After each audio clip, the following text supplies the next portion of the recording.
Hallo allemaal. Het is weer eens wat anders dan op het podium staan. Kinderen leren hoe ze een liedje kunnen maken à la Chontana. Lukt het of niet? Hoe zit het gaan?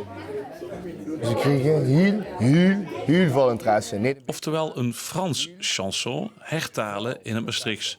Kijk wat ze huurt. Dat zijn woorden wat ze hier snel in Maastrichts of in het Frans en Maastrichts gaan draaien. En dat is heel leuk als ze daar achter bent en dan kent ze heel makkelijk rijmen en dan hebben ze een leuke tekst af. Ja. Die heeft alles bij de hand, alleen mijn huis staat in brand. Vanmorgen doen zo'n 60 kinderen mee aan de workshows, zoals de Maastrichtenaar deze zelf omschrijft. Fixen van de Chontana die helpt. Vind ik wel heel leuk. En ga je ze later ook echt liedjes maken en optreden? Dat weet ik nog niet.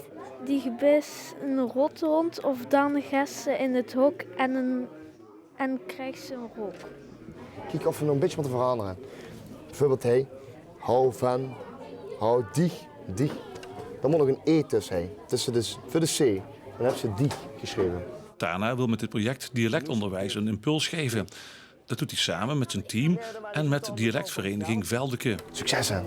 De eerste 4 schoolsessies zijn in Maastricht. Maar dit gaat over de hele provincie Limburg. Dus van noord tot zuid, van zuid tot noord. Alle dialecten willen aan bod laten komen. Dus het is ook de bedoeling om dit ganse project te zien dat dit uit te rollen over gans Limburg. 3, 2, 1. Leerlingen met de meest originele tekst mogen deze op het laatst presenteren. Ga ik zwaar met stroop en een tuut friet.